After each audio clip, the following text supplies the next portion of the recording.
الحمد لله وكفى والصلاة والسلام على عباده الذين اصطفى خصوصا على أفضلهم وخاتم النبيين محمد الأمين وعلى آله وصحبه أجمعين. أما بعد فقد قال الله تبارك وتعالى كما ورد في سورة البقرة: اعوذ باللہ من الشیطان الرجیم بسم اللہ الرحمن الرحیم ولا تقولوا لمن يقتل في سبيل الله اموات بل احیاء ولكن لا تشعرون. وقال عز وجل كما ورد في سورة آل عمران: ولا تحسبن الذين قتلوا في سبيل الله امواتا بل احیاء عند ربهم يرزقون. وقال جل وعلا كما ورد في سورة القصص: تلك الدار الآخرة نجعلها للذين لا يريدون علوا في الأرض ولا فسادا والعاقبة للمتقين. صدق الله العظيم. رب اشرح لي صدري ويسر لي أمري واحلل عقدة من لساني يفقهوا قولي. اللهم ربنا الہمنا رشدنا واعذنا من شرور انفسنا. اللهم ارنا الحق حقا وارزقنا اتباعه وارنا الباطل باطلا وارزقنا اجتنابه. آمین یا رب العالمین. آپ کے علم میں ہے کہ آج ماہ محرم الحرام کی 15 تاریخ ہے. گویا کہ ابھی یوم عاشورہ کو گزرے ہوئے بمشکل 5 دن ہوئے ہیں. میں نے آج سے کوئی 11 دن قبل کراچی ہی میں فاران کلب کے زیر اہتمام ایک خاصے بڑے اجتماع سے خطاب کرتے ہوئے قرآن مجید کا فلسفہ شہادت بیان کیا تھا. اگرچہ میرا مین مضمون تھا قرآن مجید کا فلسفہ شہادت، تاہم اس کے ساتھ ہی میں نے، کیونکہ یہ عام طور پر بھی شہادتوں کا زمانہ شمار ہوتا ہے، ذی الحج میں حضرت عثمان رضی اللہ تعالیٰ عنہ شہید کیے گئے. یکم محرم الحرام کو حضرت عمر رضی اللہ تعالیٰ عنہ کی وفات ہوئی ہے، اگرچہ وہ زخمی ہو گئے تھے 28 ذی الحج کو. پھر یہ سانحہ کربلا پیش آیا ہے 10 محرم کو. تو یہ دن ہوتا ہے ایسا کہ جس میں انہی موضوعات پر تقاریر ہوتی ہے. تو میں نے فلسفہ شہادت کے ساتھ ساتھ ایک ضمیمے کے طور پر خلفائے ثلاثہ کی شہادت اور سانحہ کربلا کا تاریخی پس منظر بھی بیان کیا، لیکن وہ میرا اصل موضوع نہیں تھا. اصل وقت صرف ہوا تھا قرآن کا فلسفہ شہادت میں. اور دوسرے یہ کہ ان تاریخی پس منظر کے بیان میں بھی ظاہر بات ہے کہ سانحہ کربلا تک پہنچتے پہنچتے وقت بھی ختم ہو رہا تھا اور میری ہمت بھی اب جواب دے رہی تھی، اس لیے اس کا ذکر بہت ہی اجمال کے ساتھ ہوا تھا. اس کے اگلے ہی روز ٹیلی ویژن کے زیر اہتمام ایک مذاکرہ ہوا، اور وہ مذاکرہ جو ہے وہ پھر ٹیلی کاسٹ کیا گیا ہے عین یوم عاشورہ کو، 10 محرم الحرام کی شب.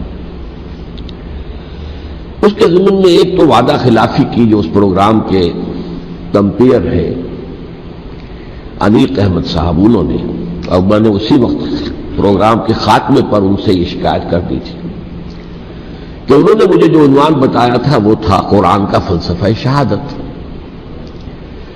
تو ظاہر بات ہے کہ ذہناً میں اسی کے لیے تیار ہو کر گیا تھا، لیکن وہاں انہوں نے جب شروع کی محفل تو وہاں پر انہوں نے عنوان بیان کیا امام حسین علیہ السلام کی شہادت.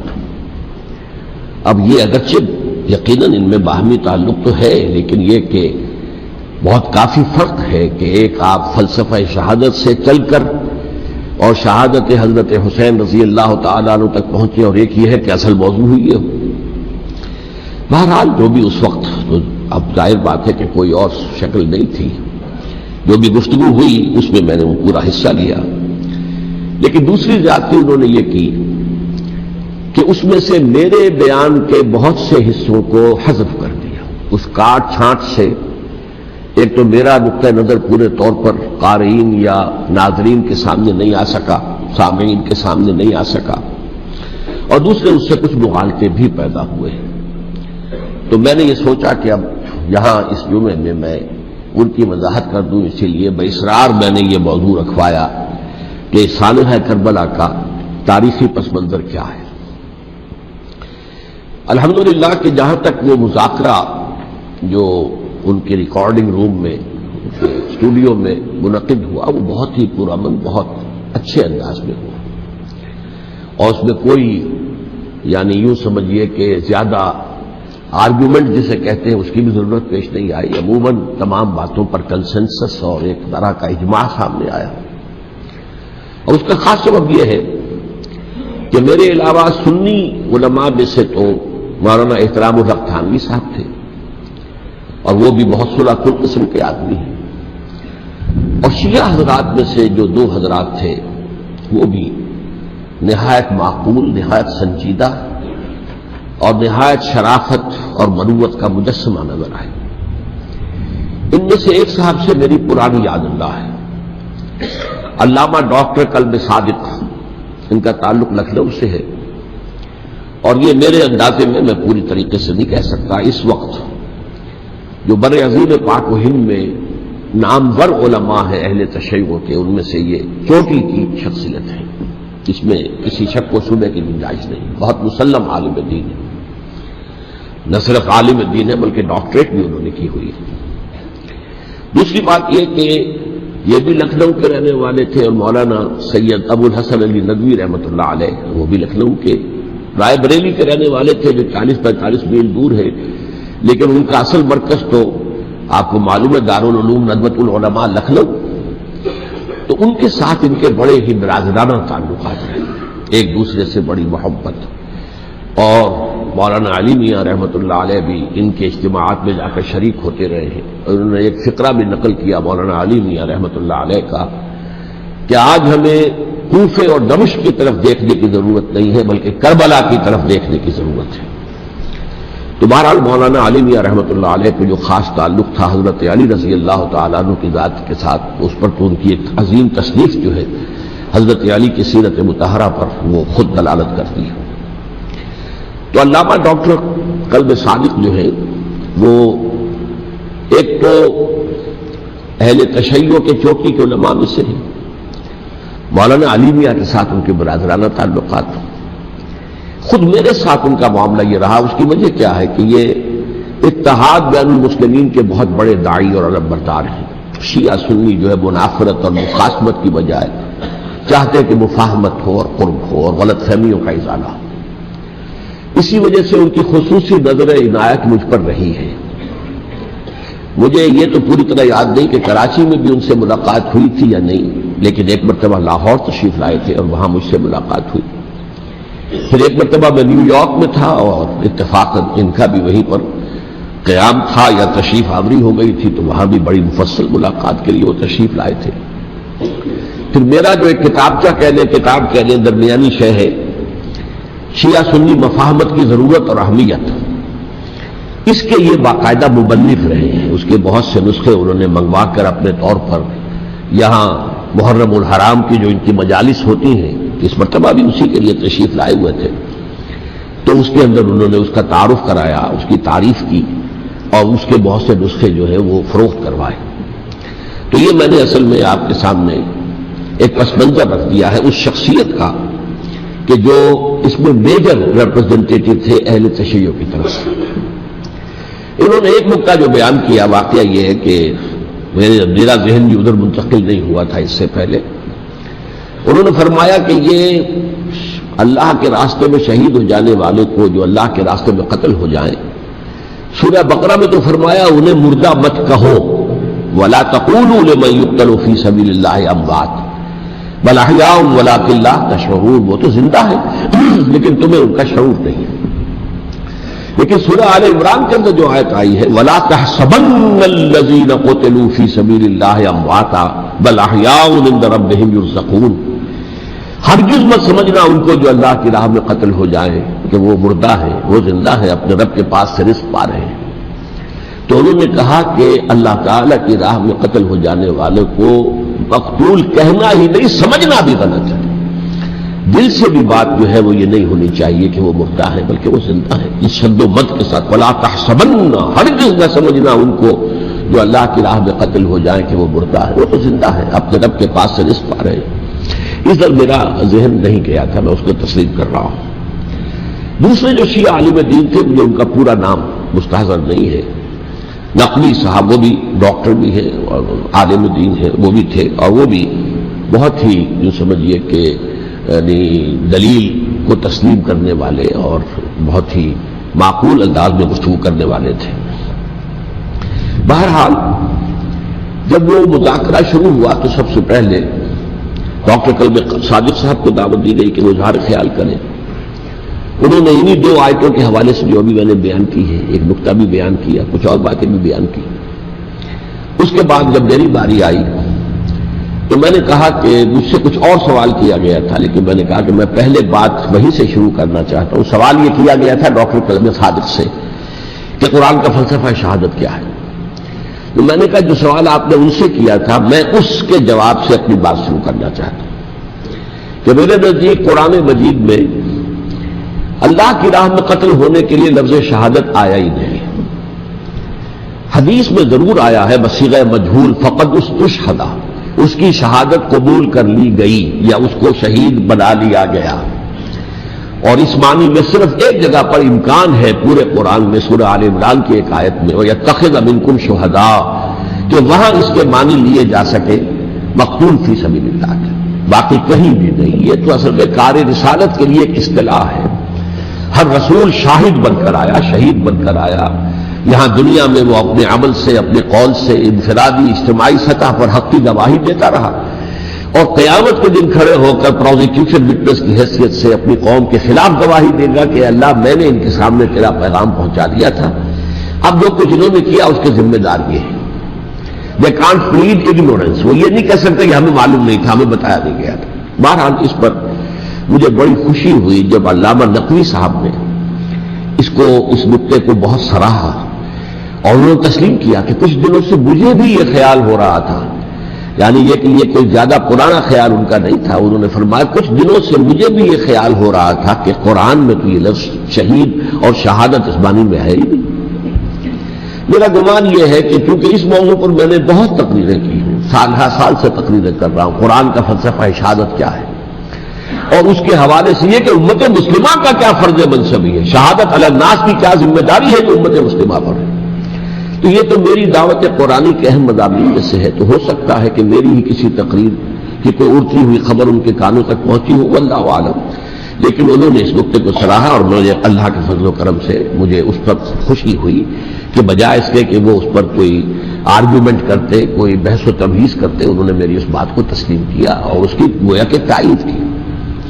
پھر میں نے عرض کیا کہ جہاں تک خلفاء ثلاثہ کی شہادت کا اور شہادت حسین یا سانحہ کربلا رضی اللہ تعالیٰ عنہم اجمعین کا تعلق ہے، اصل میں اس کو نہیں سمجھ سکتے لوگ جب تک کہ ریولوشن اور کاؤنٹر ریولوشن کا فلسفہ سمجھ میں نہ آئے۔ جب کسی ملک میں کسی خطہ ارضی میں کوئی انقلابی تحریک چل رہی ہوتی ہے، ظاہر بات ہے ابتدا میں تو انقلابی لوگ چند ہوتے ہیں، کمزور ہوتے ہیں، ضعیف ہوتے ہیں، ان سے کوئی خطرہ محسوس نہیں ہوتا، لیکن کشاکش کے دوران ایک وقت آ جاتا ہے کہ پھر جو مخالف انقلاب ہیں وہ یہ سمجھ بیٹھتے ہیں، سمجھ جاتے ہیں کہ اب ہماری پیش نہیں جا رہی، اب ہمارا بس نہیں چلے گا، لہذا سر جھکا دو۔ اسے پنجابی محاورے میں کہا جاتا نیوی پاؤ، اس وقت کو گزارو۔ اب اس کے بعد پھر کوئی موقع ملا تو دیکھیں گے کہ اس انقلاب کو ہم انڈو کر سکیں، کاؤنٹر ریولوشنری موومنٹس۔ یہ اصل میں فلسفہ سمجھ میں نہ آئے، اور ریولوشن کا فلسفہ سمجھ میں نہ آئے تو سیرت النبی سمجھ میں نہیں آ سکتی۔ منہج انقلاب نبوی میری کتاب ہے، اس کو پڑھیے تو سیرت کا وہ تجزیہ آپ کے سامنے آئے گا جو آپ کی آنکھیں کھول دے گا کہ سیرت کو ہم کیا سمجھتے رہے اور سیرت اصل میں ہے کیا۔ بہرحال یہ کاؤنٹر ریولوشنری موومنٹس تھیں کہ جب عرب میں حضور کو فیصلہ کن قوت حاصل ہو گئی کہ جو بھی مخالفین تھے انہوں نے سر جھکا لیا، سرنڈر کیا، اسلام لے آئے، گویا کہ چھپ گئے اسلام کے لبادے میں، لیکن وہ تھے اسی طاق میں کہ پھر کبھی موقع ملے تو پھر ہم اس نظام کو لہو بالا کر دیں، تلپٹ کر دیں۔ یہ رد عمل سب سے پہلے خود عرب کے اندر پیدا ہوا، کیونکہ مشرکین عرب کو جب سورہ توبہ کی پہلی 6 آیات نازل ہوئی ہیں جن میں الٹیمیٹم دے دیا گیا کہ اب کسی مشرک قبیلے سے کوئی معاہدہ اللہ کا اور اس کے رسول کا نہیں ہوگا، تمہیں 4 مہینے کی مہلت دی جا رہی ہے، یا ایمان لے آؤ اور یا تمہیں قتل کر دیا جائے گا۔ یہ بہت سخت آیات ہے قرآن کی، سورہ توبہ کی ابتدائی 6 آیات۔ اور حضرت علی رضی اللہ تعالیٰ عنہ کا کہنا یہ ہے کہ اس آپ کو معلوم ہے کہ مصحف میں یہ واحد صورت ہے جس سے پہلے بسم اللہ الرحمن الرحیم نہیں لکھی بھی آپ کو نظر آتی، باقی 113 صورتوں کے شروع میں بسم اللہ الرحمن الرحیم ہے، تو کیا وجہ ہے یہاں کیوں نہیں ہے؟ حضرت علی کا فرمانا ہے کہ یہ صورت تو تلوار ہاتھ میں لے کر اتری ہے، اور بسم اللہ الرحمن الرحیم میں اللہ تعالیٰ کے 2 اسماء ہیں، الرحمن الرحیم، تو یہ گویا کہ اس سے متضاد صورتحال ہے کہ اب تمہارے لیے آخری موقع ہے، یا ایمان لے آؤ اور یا قتل کر دیے جاؤ۔ اس میں ایک تیسری گنجائش خود بخود نکلتی تھی، یا یہ ملک چھوڑ کر چلے جاؤ، اور ایسا بہت سے لوگوں نے کیا، لیکن اکثر لوگوں نے گردن چکائی۔ لیکن رد عمل ظاہر ہوا، ایک تو مرتدین کھڑے ہو گئے جنہوں نے نئی نئی نبوتوں کو مان لیا، ایک مانعین زکوٰۃ کھڑے ہو گئے کہ ہم زکوٰۃ تمہیں نہیں دیں گے۔ یہ رد عمل تھا مشرک عرب کا، مشرکین عرب کا۔ اور حضرت ابو بکر رضی اللہ تعالیٰ عنہ کے دفتر فضائل کا یہ بڑا اہم باب ہے، ود این آئرن فسٹ، حالانکہ وہ بہت رقیق القلب، کمزور، نہیں پرجسا انسان تھے، لیکن یہ کہ عظیمت وہ ہے ہمالیہ جو ہے ان کے اندر ظاہر ہوئی ہے، ود این آئرن فسٹ انہوں نے ان ساری جو رد عمل کی جو تحریکیں تھی انہیں کچھ کر رکھی، اور پھر پورے عرب کو گویا کہ اثر نو اس میں اسلام کے نظام کو کنسالیڈیٹ کر کے حضرت عمر کے حوالے کر دیا رضی اللہ تعالیٰ عنہ۔ حضرت عمر کے زمانے میں جو جنگیں ہوئی اس میں سلطنت روما جو ہے، جو اس وقت کی 2 سپر پاورز تھیں، سلطنت روما، قیصر روم، ہیرقلیس، ہرقل تھا اس وقت کا جو رومی جو قیصر روم تھا، حکمران تھا، شہنشاہ تھا، اور دوسری طرف ایرانی مملکت تھی، خسرو پرویز تھا۔ لیکن یہ کہ عیسائیت کے ساتھ اسلام کا اس طرح کا تصادم نہیں ہوا تھا حضور کے زمانے میں، بلکہ نجاشی رحمۃ اللہ علیہ نے تو مسلمانوں کو پناہ دی تھی۔ مقوقس پیٹریارک جو تھے اس کے الیگزینڈریا کے، انہوں نے حضور کے جو نامہ مبارک گیا تھا اس کا بہت اکرام کیا، تکریم کی، تحفے بھیجے حضور کی خدمت میں۔ ہرقل نے بھی کوشش کی تھی کسی طریقے سے، جیسے کوئی 250 برس پہلے یا 300 برس پہلے، 300 برس پہلے جیسے کانسٹنٹائن جو ایمپرر تھا روم کا، اس نے عیسائیت قبول کی تھی اور ساری سلطنت عیسائی ہو گئی تھی، لہذا اس کی سلطنت باقی رہی، اس کی حکومت باقی رہی۔ اسی طرح ہم سب مسلمان ہو جائیں، لیکن اس میں وہ ناکام ہو گیا۔ لیکن یہ کہ کوئی اس نے کنفرنٹیشن نہیں کی حضور سے۔ البتہ ایران کا معاملہ یہ تھا کہ اس کے پرخچے اڑ گئے، اس نے حضور کے نامہ مبارک کو چاک کیا تھا، حضور نے فرمایا جب اطلاع ملی کہ اس نے اپنی سلطنت کو چاک کر دیا ہے، اس کے ٹکڑے کر دیے۔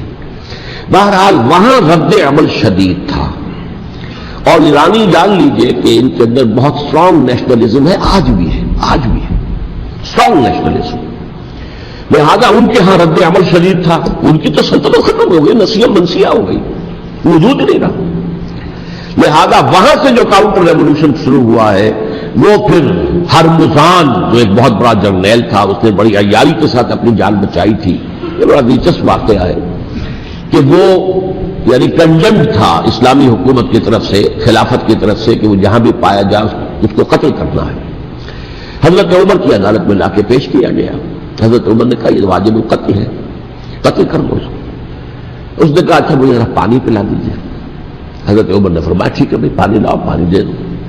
پانی کا کٹورا کہ مجھے پہلے ضمانت دیجیے کہ جب تک میں یہ پانی نہ پی لوں مجھے قتل نہیں کیا جائے گا۔ ہاں ہمارا وعدہ ہے۔ اس نے وہ کٹورا پھینک دیا پانی کا، کرو مجھے قتل کیسے کرو گے، میں نے وہ پانی تو نہیں پیا۔ اس سے اپنے آپ کو بچایا اس نے۔ بہرحال آپ اختلاف کر سکتے ہیں کہ حضرت عمر کو اس عذر کو قبول نہیں کرنا چاہیے تھا، لیکن بہرحال ان کی اپنی مروت اور شرافت تھی کہ اپنے وعدے کا پاس کیا۔ اس کی سازش سے ابو لولو فیروز اس نے حضرت عمر کو شہید کیا۔ یہ گویا کہ دوسری کاؤنٹر ریولوشنری موومنٹ تھی۔ انہوں نے یہ سمجھا تھا کہ یہ ساری چکی جو چل رہی ہے، جیسے چکی کی ایک کلی ہوتی ہے، وہ کلی جگہ سے ہٹ جائے تو چکی کیسے چلے گی؟ یہی بات حضرت علی نے فرمائی تھی حضرت عمر سے رضی اللہ تعالی عنہما جب شام کے محاذ پر کچھ پسپائی سی ہو رہی تھی تو حضرت عمر نے ارادہ کیا میں خود جاؤں گا محاذ پر اور کمانڈ کروں گا. حضرت علی رضی اللہ تعالیٰ عنہ نے فرمایا کہ نہیں امیر المومنین آپ مت جائیں، چکی اسی وقت تک چلتی ہے جب تک کہ کلی گڑی ہوئی. آپ کلی ہے اس وقت اس نظام کی جس کے گرد یہ اسلام کی چکی گھوم رہی، آپ مت جائیں. لہذا حضرت عمر نے ان کی بات مانی. اس قدر صائب مشورہ تھا جو کیا تھا. بہرحال انہوں نے یہ سمجھا تھا کہ عمر ہی کے بل پر چل رہا ہے یہ سب کچھ، لہذا عمر کو پیچھے ہٹا دیں گے سب بیٹھ جائے گا. لیکن ظاہر بات ہے کہ محمد الرسول اللہ کی بنائی ہوئی عمارت صلی اللہ علیہ وسلم اتنی کمزور نہیں تھی. اس کے بعد حضرت عمر کے انتقال کے بعد حضرت عثمان کا انتخاب ہوا، اور حضرت عثمان کے بھی 10 سال پہلے جو ہے وہ بالکل حضرت عمر کی جو دور خلافت ہے اس کے بالکل مشابہ ہے، مماثل. ہمارے ذہنوں میں یہ تصور بٹھا دیا گیا ہے کہ سارے 12 سال شاید فتنہ ہی فتنہ رہا، فساد ہی فساد رہا، دنگا رہا، لڑائی رہی. نہیں، 10 سال پورا امن.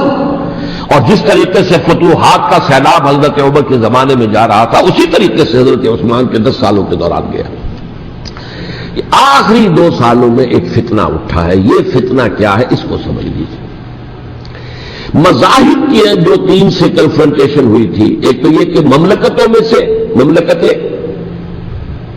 ہرقل، مملکت روم، مملکت ایران. رومی سلطنت کی 2 ٹانگیں مسلمانوں نے توڑ دی، شمالی افریقہ سے نکال دیا، مغربی ایشیا سے نکال دیا. لیکن یورپ میں وہ قائم تھا، اس کی سلطنت تھی. لیکن ایرانی سلطنت کا بالکل کیا پاچا ہو گیا، ختم ہو گیا. اسی طریقے سے 3 مذاہب سے کنفرنٹیشن ہوئی. مشرکین عرب سے اس کا میں بیان کر چکا ہوں، ان کا پہلا وار حضرت ابوبکر کے عہد خلافت میں ہو گیا. دوسرے جو عیسائیوں کا معاملہ تھا ان سے بھی کوئی تصادم نہیں ہوا حضور کے حیات طیبہ کے دوران. لیکن جو یہودیت بطور مذہب، اس کو ظاہر بات ہے کہ اسلام نے اس کو ختم کیا تھا کم سے کم جزیرہ نما عرب سے. مدینے میں 3 قبیلے تھے جو اپنی غداری کی وجہ سے اور اپنی صلح کو توڑنے کے جرم کی پاداش میں 2 نکالے گئے، اور تیسرا جو ہے اس کے تمام جو بھی جوان افراد تھے انہیں قتل کیا گیا. پھر خیبر پر حملہ کیا گیا اور خیبر کو جو ہے فتح کیا گیا. وہ یہودیوں کا بہت بڑا گڑھ تھا، اور جو مدینے سے نکالے گئے تھے وہ بھی وہیں جا کر مقیم ہو گئے تھے. تو اس اعتبار سے، اور پھر یہودی اپنے آپ کو سمجھتے تھے اللہ کی طرف سے دنیا میں جو نمائندہ جو ہے امت وہ ہم ہیں. اب انہیں معزول کر کے امت محمد کو وہاں پر کھڑا کر دیا گیا صلی اللہ علیہ وسلم. لہذا وہ بہت زیادہ جو سمجھیے ایگریوڈ، سب سے زیادہ جن کو غضب پہنچا ہے حضور کے دست مبارک سے، وہ یہودی تھے. لہذا ان کا جو رد عمل آیا ہے وہ ہے جس کے نتیجے میں حضرت عثمان شہید ہوئے، حضرت علی شہید ہوئے، حضرت حسین شہید. اب اس چیز کو اچھی طرح سمجھیے.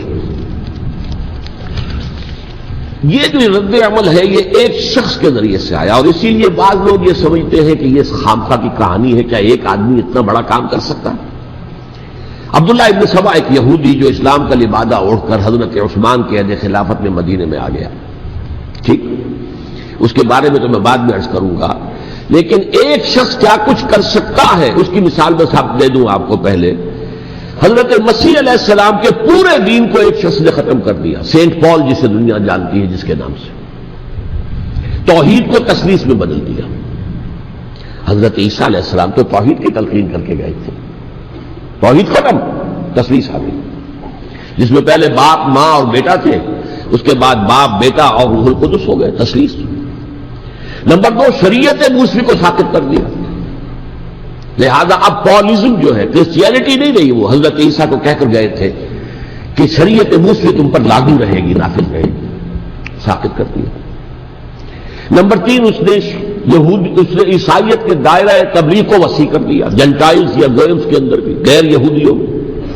حالانکہ حضرت مسیح کہہ کر گئے تھے کہ تمہیں صرف یہودیوں سے خطاب کرنا ہے، اور میں صرف اسرائیل کے گھرانے کی کھوئی ہوئی بھیڑوں کی تلاش میں آیا.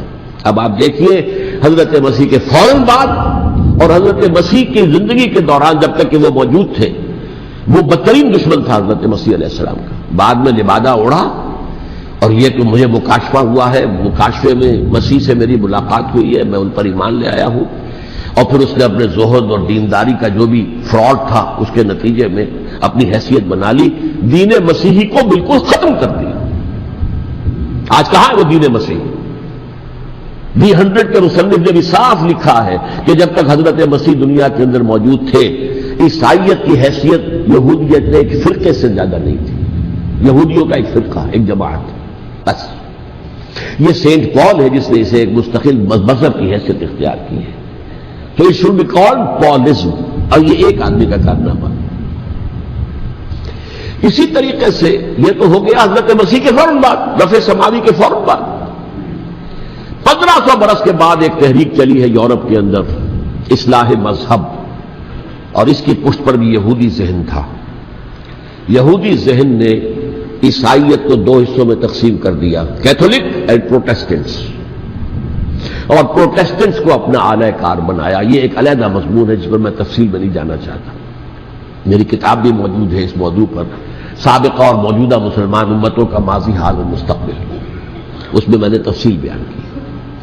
یہ جو تقسیم ہوا ہے تو وہ پہلی بات ایک یہودی، جیسے کہ علامہ اقبال نے، مارکس بھی تو ایک یہودی تھا نا، تو ابلیس کی مجلس شورا میں بڑا پیارا شعر ہے، وہ یہودی فتنہ گر، وہ روح مصدق کا بروز، ہر قبا ہونے کو ہے اس کے جنوں سے چاک چاک۔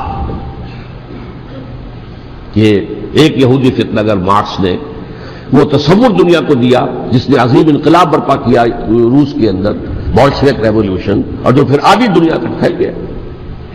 آج سے 50 سال پہلے امریکہ کانپتا تھا، روس کے سامنے کھڑا ہوا کانپ رہا تھا، اس لیے کہ روس سائنٹیفک ترقی میں امریکہ سے بہت آگے تھا، اس کے ایسٹروناٹ پہلے گئے ہیں خلا کے اندر، امریکہ تو بہت پیچھے تھا۔ بہرحال اس نے جس طریقے سے USSR کا خاتمہ کرایا ہے وہ ایک علیحدہ بات ہے، میں اس وقت اس طرف نہیں جانا چاہتا، لیکن جان لیجئے کہ وہ ایک شخص کا کارنامہ، وہ یہودی فتنہ گر، وہ روح مصدق کا بروز، ہر قبا ہونے کو ہے اس کے جنوں سے تار تار۔ اسی طرح وہ عبداللہ ابن سبا یہودی فتنہ گر۔ آج اہل تشیع میں سے بعض حضرات کہتے ہیں کہ یہ عبداللہ ابن سبا یہ تو افسانوی شخصیت ہے، اس کی حقیقت کوئی تھی ہی نہیں، حالانکہ ان کی اپنی کتاب میں رجال کشی کے اندر اس کا ذکر موجود ہے، اور یہ بھی موجود ہے کہ حضرت علی رضی اللہ تعالیٰ عنہ نے اپنے عہد خلافت میں اسے زندہ جلوایا ہے۔ اس کی وجہ کیا تھی؟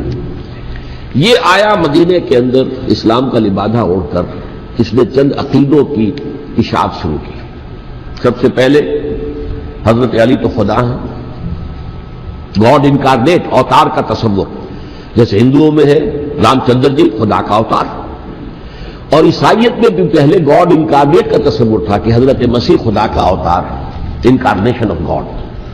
تو اس نے کہا کہ حضرت علی تو خدا کا اوتار ہے، خدا ہے۔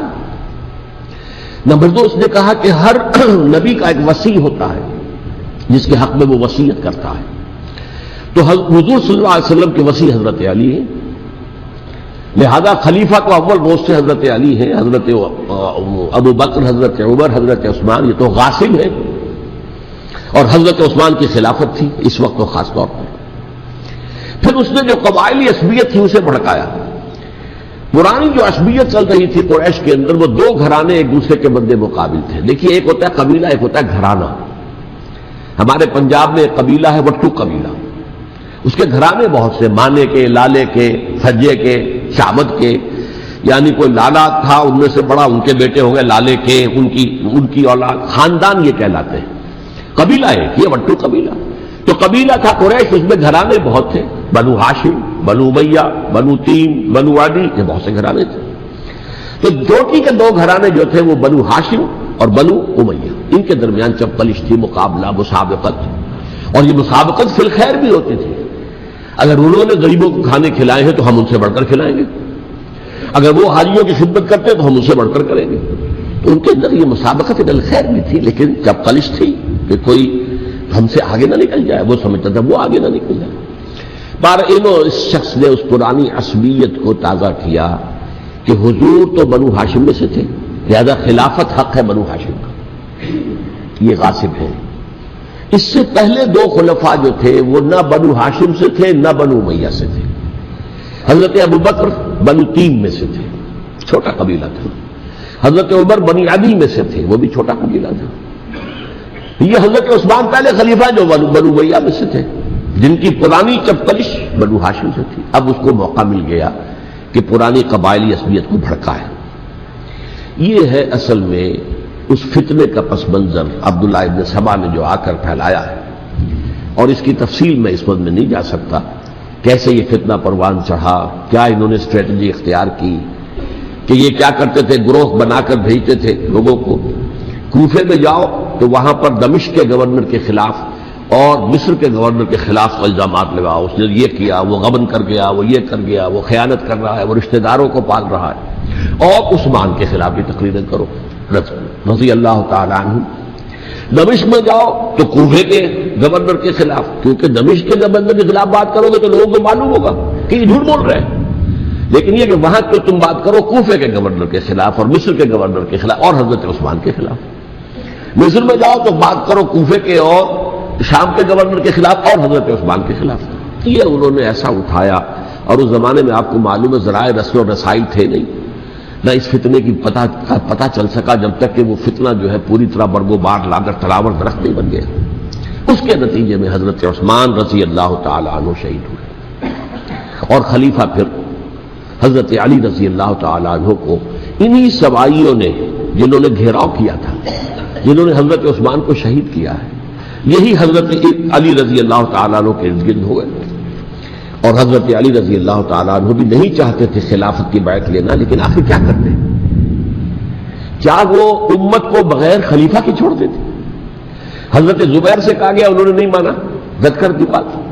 حضرت طلحہ سے کہا گیا، انہوں نے نہیں مانا، حضرت علی سے کہا گیا، اب عشرہ مبشرہ میں سے یہی تو تھے نا، لہذا انہوں نے تسلیم کر لیا، خلافت ہو گئی۔ لیکن اس کے بعد جو خانہ جنگی ہوئی ہے، اس خانہ جنگی کے نتیجے میں نوٹ کر لیجئے کہ 1,00,000 کے قریب مسلمان ایک دوسرے کی تلواروں اور نیزوں اور برچھیوں اور تیروں سے ختم ہو گئے، ہلاک ہو گئے۔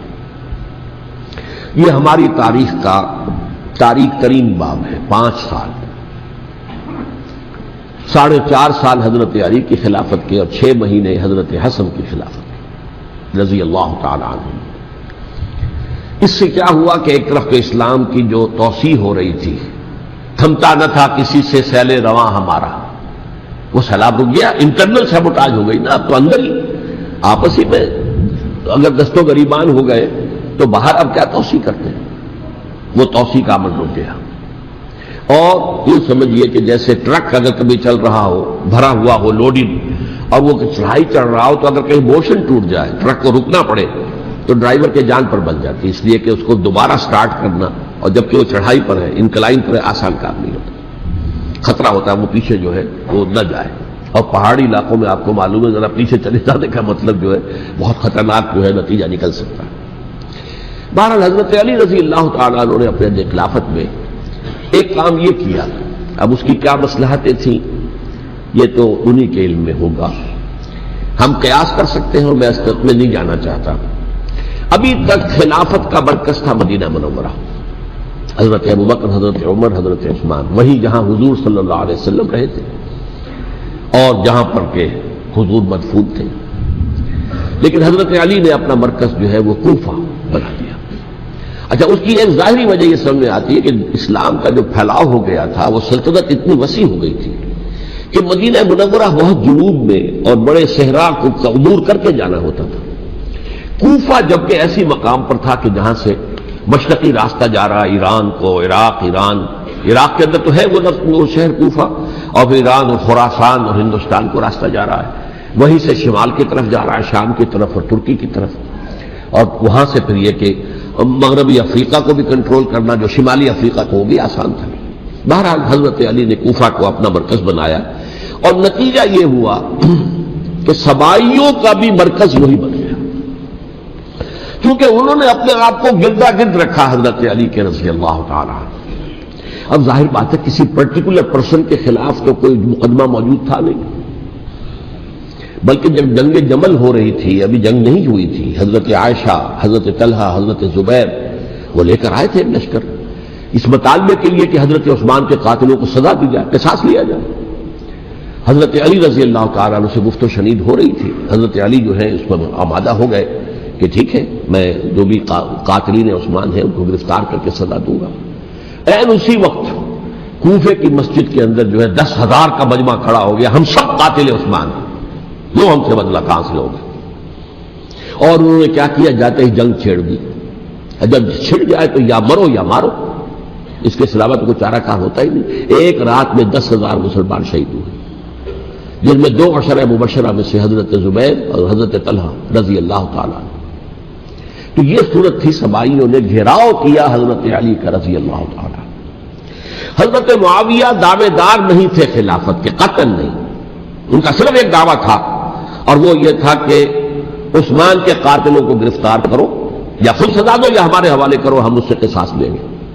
اس لیے کہ قبیلہ بنو امیہ کا تھا، اور حضرت امیر معاویہ بنو امیہ میں سے، تو ایک خاندانی طور پر جو ہے ہم قصاص لیں گے ان سے جنہوں نے قتل کیا ہے حضرت عثمان کو.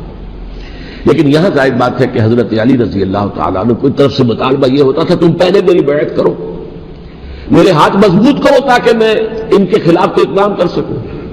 لیکن انہیں یہ اندازہ تھا کہ اگر میں نے بیعت کی تو ظاہر بات ہے کہ حضرت علی تک پہنچنے سے پہلے مجھے گردن اڑا دیں گے یہ لوگ. اس لیے کہ سبائی جو ہے وہ آپ کو گھیرے ہوئے.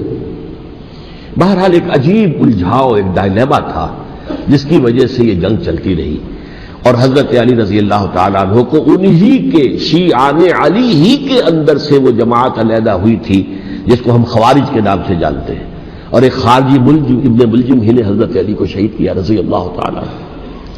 پھر حضرت حسن رضی اللہ تعالیٰ عنہ، اب دیکھیے کس قدر صحیح بات تھی جو حضرت علی رضی اللہ تعالیٰ عنہ نے فرمائی جب ان سے کہا گیا کہ کیا ہم آپ کے بیٹے حسن کے ہاتھ پر بیعت کر لیں رضی اللہ تعالیٰ عنہ.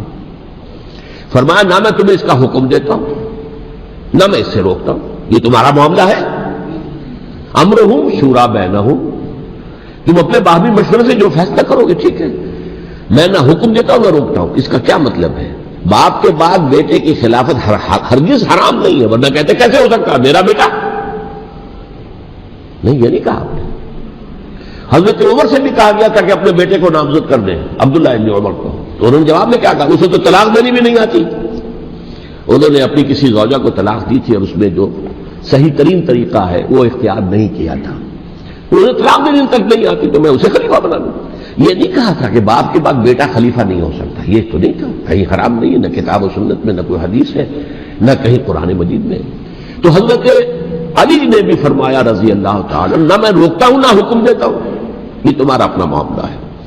بہرحال حضرت حسن رضی اللہ تعالی عنہ نے حضرت امیر معاویہ سے صلح کر لی، خلافت ان کے سپرد کر دی. دیکھیے میں حضرت ابوبکر، حضرت عمر، حضرت عثمان، حضرت علی کے ساتھ حضرت حسن کے دور خلافت کو بھی خلافت راشدہ میں سے سمجھتا ہوں. اور تبھی 30 سال پورے ہوتے ہیں اس حدیث کے مطابق کہ حضور نے فرمایا خلافت 30 برس رہے گی پھر ملوکیت آ جائے گی. تو حضرت حسن کا بہت بڑا کارنامہ یہ ہے کہ اس خانہ جنگی کا دروازہ بند کر دیا. اور یہ پیشن گوئی تھی حضور کی صلی اللہ علیہ وسلم حضرت حسن کو جب بچے تھے حضور کے انتقال سے پہلے، میرا یہ بیٹا مسلمانوں کے 2 گروہوں میں صلح کرائے گا. یہ حضور کی پیشن گوئی تھی، اور وہ پیشن گوئی حضرت حسن کے علم میں بھی ہوگی یقیناً. بہرحال انہوں نے صلح کی حضرت امیر معاویہ کے ساتھ رضی اللہ تعالی عنہ، خلافت ان کے حوالے کر دی، اور کچھ شرائط تھی طے ہو گئی. اللہ خیر سلام. حضور کی تو یہ پیشن گوئی جو ہے صحیح ثابت ہوئی کہ میرا یہ بیٹا مسلمانوں کے 2 بڑے گروہوں کے درمیان صلح کرا دے گا. اور سبائیوں نے انہیں تانے دیے، یا عار المومنین، اے مومنوں کے لیے موجب عار، موجب شرم، تم نے بزدلی دکھائی ہے، تم نے امیر معاویہ کو خلیفہ تسلیم کر لیا، تم نے بزدلی دکھائی. معاذ اللہ ثم معاذ اللہ ثم معاذ اللہ. اب میں کچھ باتیں حضرت امیر معاویہ کے بارے میں کہنا چاہتا ہوں، اس لیے کہ وہاں اس میں نے حضرت معاویہ کے بارے میں یہ تو بہت شدت کے ساتھ کہا تھا، اور میں اب بھی اس پر قائم ہوں اور پوری طریقے سے قائم ہوں. میرا مستقل موقف یہی ہے کہ حضرت معاویہ رضی اللہ تعالی عنہ کے دور خلافت کو ہم خلافت راشدہ میں شامل نہیں سمجھتے، اہل سنت میں سے کوئی بھی نہیں سمجھتا. لیکن اس کے ساتھ میں نے حضرت امیر معاویہ کے کچھ مناقب بھی بیان کیے تھے تاکہ پلڑا جو ہے ترازو کا اس کے دونوں پلڑے سامنے آ جائیں. لیکن یہ کہ وہ حصہ میرے اس بیان کا نکال دیا گیا، ختم کر دیا گیا. یہ میں نہیں جانتا کہ اس میں کیا مصلحت دیکھی گئی ہے. اس میں تو کسی کے لیے کوئی معاملہ ایسا نہیں تھا کسی کے جذبات کو جو ہے وہ ٹھیس پہنچانے والا. کیونکہ میں نے کہا وہ خلیفہ راشد نہیں تھے، صاف میں نے کہا، بلکہ وہ دور ملوکیت کا آغاز ان سے ہو گیا ہے۔ بلکہ جب ایک صاحب نے یہ کہا کہ کربلا کے بعد سے دور ملوکیت آ رہی تھی، تو میں نے کہا نہیں جناب، دور ملوکیت تو 20 سال پہلے پوری ہو چکی تھی، شروع ہو چکی تھی۔ حضرت امیر معاویہ کے بھی 20 سال جو ہے وہ دور ملوکیت میں شمار ہے۔ انہیں کسرا العرب بھی کہا گیا، عرب کے کسرا، جو شہنشاہ ایران کا خطاب تھا، حضرت معاویہ رضی اللہ تعالیٰ عنہ کو کسرا العرب کہا گیا، عرب کا کسرا یہ۔ لیکن دوسری طرف یہ ہے کہ وہ صحابی رسول ہے رضی اللہ تعالیٰ عنہ، حضور کے برادر نسبتی بھی ہیں، حضور کے سالے ہیں، ان کی ہمشیرہ ام حبیبہ حضور کی زوجہ محترمہ ہے، ام المومنین ہے ام حبیبہ رضی اللہ تعالیٰ عنہ۔ پھر کس قدر معتمد علیہ تھے حضور کے کہ کاتبان وحی میں شامل تھے، وحی کی کتابت کرنے والے چند لوگ تھے جنہیں کہ حضور کہتے تھے کہ اب یہ آیت لکھ لو، ان میں سے ایک امیر معاویہ بھی رضی اللہ تعالیٰ۔ تو بڑے توازن کی ضرورت ہے۔ دیکھیے صحابہ کرام کا جہاں تک تعلق ہے، اہل سنت کا موقف یہ ہے کہ صحابہ تو کلہم عدول، صحابہ سب کے سب نیک نیت ہیں، اور ان کی روایت جو ہے قبول کی جائے گی، رد نہیں کی جائے گی، ان پر کوئی جرح و تعدیل نہیں ہوگی، اس لیے کہ ان کا تزکیہ محمد رسول اللہ صلی اللہ علیہ وسلم نے کیا تھا۔ لہذا یہ تو ہو سکتا ہے کہ کسی صحابی سے کوئی خطا ہو جائے، لیکن وہ خطا اجتہادی ہوگی، نیت کی خطا نہیں ہوگی، نیت کی غلطی نہیں ہوگی۔ اگر کسی صحابی کی نیت پر حملہ کیا جائے تو یہ اصل میں طعن ہے، حملہ ہے حضور پر کہ وہ تربیت دے نہیں سکے اپنے ساتھیوں کو، معاذ اللہ ثم معاذ اللہ ثم معاذ اللہ، وہ تزکیہ کر ہی نہیں سکے۔ 3 جگہ جو قرآن میں آیا ہے یتلو علیہم آیاتہ ویزکیہم، تو کیا تزکیہ کیا؟ اگر ان کے قریب ترین ساتھی جو تھے، اگر ان کے اندر بھی بدنیتی تھی اور دنیا کی طلب تھی اور دنیا کے اندر اقتدار حاصل کرنے کا جذبہ تھا، تو پھر کیا تزکیہ کیا؟ معاذ اللہ ثم معاذ اللہ۔ لہذا صحابہ سب کے سب عدول ہیں اور ان سے اختلاف ممکن ہے، لیکن ان کی نیت پر حملہ نہیں ہو سکتا۔ تو حضرت امیر معاویہ کی شخصیت ایک چیز ہے، آپ کا دور خلافت دوسری چیز ہے۔ شخصیت کے اعتبار سے صحابی رسول ہیں، برادر نسبتی ہے حضور کے صلی اللہ علیہ وسلم، اور پھر یہ کہ اس قدر معتمد علیہ ہے صحابہ میں سے کہ وہ کاتبان وحی، یہ عام آدمی کے کرنے کا کام نہیں تھا جو وحی کی کتابت کرے، اللہ کے کلام کی۔ البتہ یہ ہے کہ جیسا کہ میں نے عرض کیا، ان کا دور خلافت راشدہ نہیں ہے، وہ ملوکیت کا دور ہے۔ یہ میں نے جیسا کہ عرض کیا، میں نے ایک صاحب نے جب یہ کہا کہ ملوکیت شروع ہو رہی تھی، میں نے کہا شروع نہیں ہو رہی تھی، ملوکیت تو 20 سال پہلے شروع ہو چکی تھی۔ اسی طریقے سے ایک صاحب نے کہا تھا کہ اسلام کو قائم کرنے کے لیے حضرت حسین میدان میں آئے، میں نے کہا یہ بھی غلط ہے، اسلام تو 60 سال پہلے قائم ہو چکا تھا، نبی اکرم صلی اللہ علیہ وسلم کے دستے مبارک سے اسلام قائم ہو گیا، جاء الحق وزهق الباطل ان الباطل کان زهوقا، پھر 30 برس تک وہ کامل شکل کے اندر قائم رہا۔ تو اسلام جو ہے وہ در حقیقت اب قائم کرنے والی بات نہیں تھی، البتہ اس کے اندر زوال شروع ہو گیا تھا، اس زوال کے عمل کو روکنے کے لیے حضرت حسین میدان میں آئے۔ یہ چیز کو صحیح تاریخی پرسپیکٹو میں رکھنا، تو جس طرح سے دین کو قائم کرنے کے لیے دیکھیں، قائم تو کیا محمد رسول اللہ صلی اللہ علیہ وسلم والذین معہ رضی اللہ تعالیٰ عنہ، انہوں نے کیا تھا۔ ہاں اب جو ہے وہ اپنی اس شاندار حیثیت سے نیچے گرنے لگا تھا، وہ میں بعد میں عرض کروں گا کہ میں نے اسے کیا عرض کیا تھا کہ یہ اس زوال کو روکنے کے لیے کسی طریقے سے یہ اپنی اصل حقیقت میں قائم رہے، یہ حضرت حسین رضی اللہ تعالیٰ عنہ کی سعی تھی۔ اچھا، حضرت امیر معاویہ کے جو 20 سال ہیں وہ پورے امن، سکون، اطمینان، کوئی جھگڑا، کوئی فساد، کوئی اختلاف، کوئی باہمی خانہ جنگی، کچھ 20 سال، یہ بھی تاریخ کی بڑی چشم کشا حقیقت ہے جو عام طور پر لوگوں کے علم میں نہیں ہے۔ سبائی بھی دبکے رہے، حضرت امیر معاویہ کی حکومت اتنی مضبوط تھی، کنٹرول، کہ ان کو کچھ سر اٹھانے کا موقع نہیں ملا، موجود تھے دبکے رہے۔ جیسا کہ میں نے کہا ریولوشن کے آخری مرحلے پر آ کر جو مخالفین ہیں وہ دب جاتے ہیں کہ پھر دیکھیں گے موقع ملے گا تو پھر لیں گے ان سے حساب کتاب۔ 20 سال رہے ہیں پورے امن کے، 10 سال کے بعد یعنی درمیان میں ہے حضرت امیر معاویہ کا عہد خلافت۔ ایک صحابی جو کہ بزرگ صحابہ میں سے ہیں، مغیرہ ابن شعبہ رضی اللہ تعالی عنہ، وہ آتے ہیں اور وہ کہتے ہیں کہ دیکھیے امیر المومنین، کتنی بڑی خانہ جنگی رہی تھی مسلمانوں کی آپس میں، اور اب بھی اگر آپ کسی کو نامزد کیے بغیر چھوڑ گئے امت کو تو پھر خانہ جنگی ہو جائے. 1 لاکھ اس وقت جو ہے وہ ہلاک ہوئے تھے، نہ معلوم اب کتنے ہلاک. لہذا آپ اپنی زندگی ہی میں نامزد کر دیجئے کسی کو خلیفہ، ولی عہد بنا دیجئے. حضرت امیر معاویہ نے ابتداءً جو ہے انکار کیا نہیں، لیکن ان کے دلائل ایسے تھے وزنی، اور میں سمجھتا ہوں کہ وہ بات صحیح تھی جو مغیرہ ابن شعبہ نے کہی، اس لیے کہ اب صحابہ کرام میں سے جو کبار صحابہ تھے وہ تو سب دنیا سے رخصت ہو چکے تھے. اب تو یا صغار صحابہ رہ گئے تھے جو حضور کے زمانے میں بچے تھے، حضرت حسن، حضرت حسین، عبداللہ ابن زبیر، یہ بچے تھے نا، یا تو وہ تھے، اور یا بالکل نو مسلم تھے. اور نو مسلموں میں بڑی تعداد وہ تھی جو ایرانیوں کی تھی، شامیوں کی تھی، ادھر کی تھی، ادھر کی تھی. تو ان کو تو ظاہر بات ہے کہ تربیت نبوی سے کیا خلافت راشدہ سے بھی اکثر و بیشتر کو کوئی حصہ ملا ہی نہیں. تو اس صورت میں اب وہ اعلیٰ ترین معیار پر حکومت کے نظام کو قائم کرنا ممکن نہیں ہے. کوئی قبائلی عصبیت جب تک حکومت کی پشت پر نہیں ہوگی حکومت مستحکم نہیں ہوگی. یہ گویا کہ ایک جس کو کہتے ہیں کہ حقیقت بینی، واقعیت پسندی، ایک آئیڈیلزم ہے اور ایک ریئلزم ہے کہ آپ فیکٹس آن دی گراؤنڈ کو غور کریں، سوچیں اس کے اوپر اور پھر کوئی فیصلہ کریں. اس اعتبار سے پھر حضرت امیر معاویہ نے بات مان لی اور بیعت لے لی لوگوں سے حضرت یزید کے لیے کہ یہ خلیفہ ہوں گے میرے بعد. اس کو ولی عہدی کہتے ہیں. اچھا، اس وقت 5 افراد ایسے تھے کہ جنہوں نے اس سے اختلاف کیا. یہ بات بہت اہم ہے. میرا کتابچہ ہے سانحہ کربلا، اس کے کچھ نسخے آج یہاں ہوں گے، آپ لوگ پڑھیے اسے غور سے اور پھیلائیے تاکہ حقیقت سامنے آئے. 5 افراد کون تھے جو ہونے چاہیے؟ ابو بکر فوت ہو گئے، ان کے بیٹے عبد الرحمن ابن ابی بکر. عمر فوت ہو گئے، ان کے بیٹے عبداللہ ابن عمر. عباس فوت ہو گئے، ان کے بیٹے عبداللہ ابن عباس.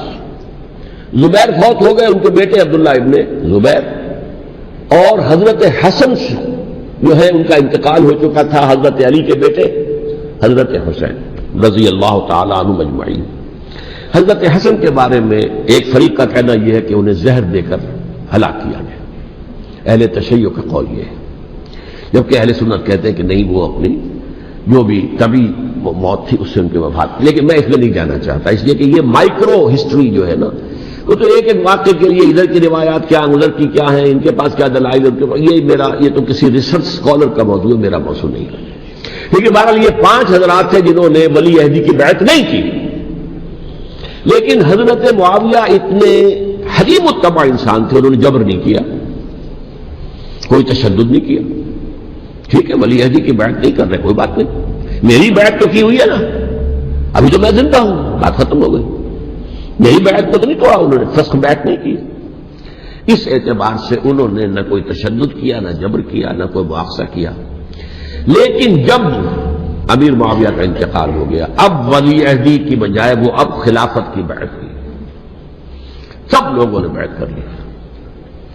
ان 5 میں سے ایک فوت ہو چکے تھے.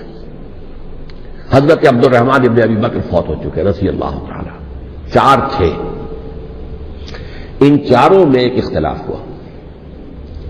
2 کی رائے یہ تھی، عبداللہ ابن عمر، عبداللہ ابن عباس، کہ اگرچہ یہ کام غلط ہوا ہے، اسلام کی روح کے منافی ہوا ہے، یہ بادشاہت کی بنیاد پڑ رہی ہے، لیکن یہ بات ایسی نہیں ہے کہ اس کی بنا پر ہم خانہ جنگی شروع کروا دیں، امت کے اندر خون خرابہ کروائیں، فساد کروائیں. لہذا انہوں نے بیعت کر لی.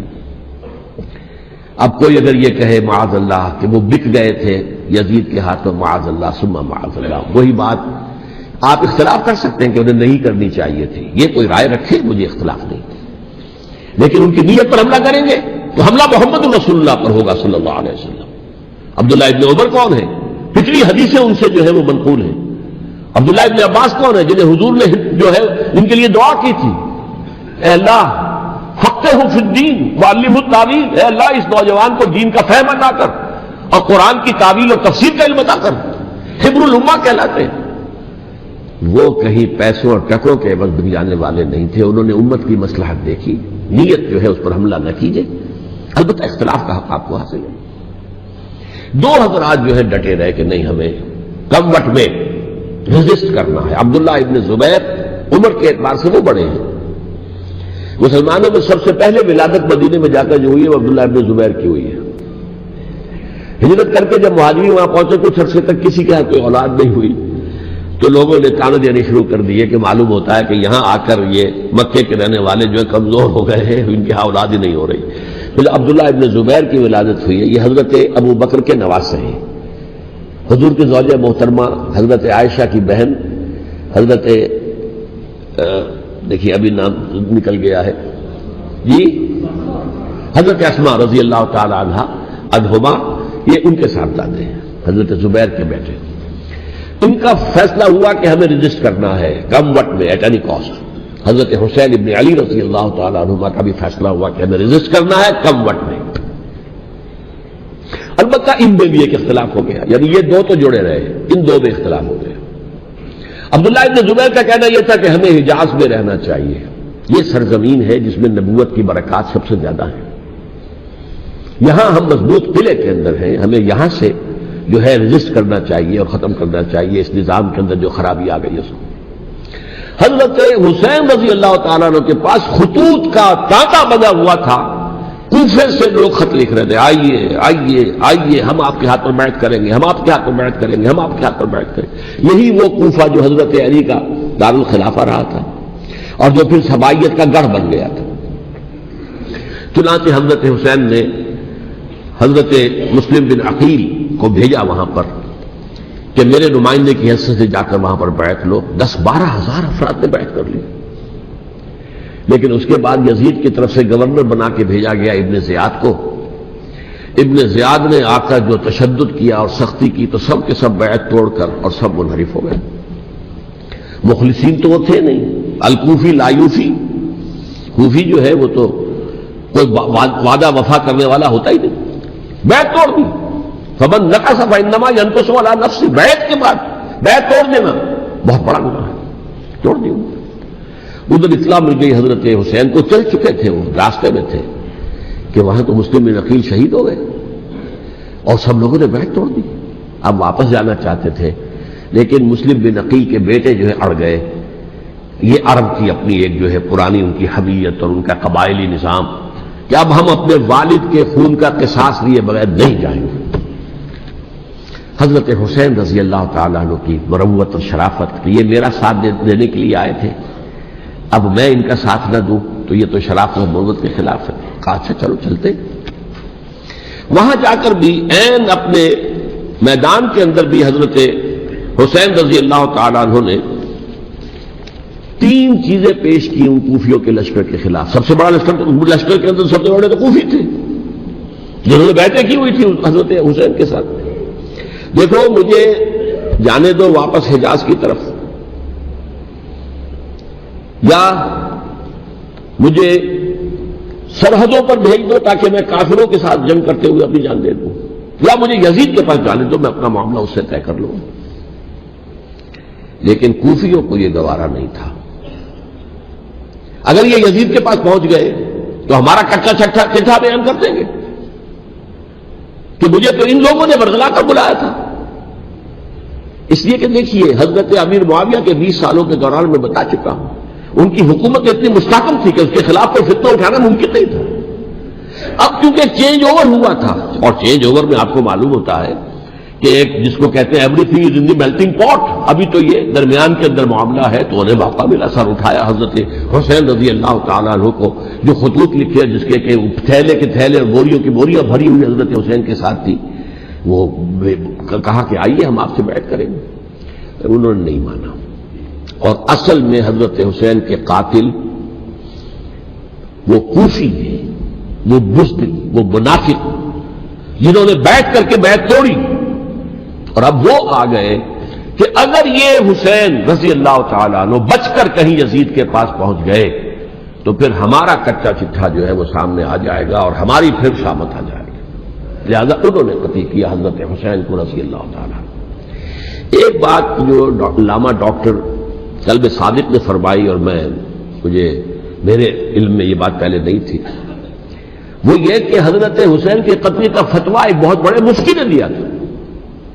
یہ بات بھی ذرا سمجھ لیجیے. حضرت حسین رضی اللہ تعالیٰ عنہ کے قتل کا فتویٰ بہت بڑے مفتی نے دیا تھا. کیوں دیا تھا؟ اس لیے کہ حضور کی احادیث موجود ہیں کہ جب ایک شخص کی ایک خلیفہ کی بیعت ہو جائے تو دوسرا اگر کھڑا ہو تو اسے قتل کر دو. کھلی حدیث. اسی لیے بہت بڑے مفسر بھی ہیں، فقیہ بھی ہیں، قاضی ابن العربی رحمۃ اللہ علیہ. ایک ابن عربی ہیں الف لام کے بغیر، ابن عربی، وہ بہت بڑے صوفی ہیں، فلسفی ہیں، اندلس کے ہیں. یہ قاضی ابن العربی ہیں جنہوں نے قرآن کی تفسیر لکھی ہے اس اعتبار سے کہ صرف ان آیات کی تفسیر جن سے کہ فقہی احکام جو ہے ان کا استنباط ہوتا ہے.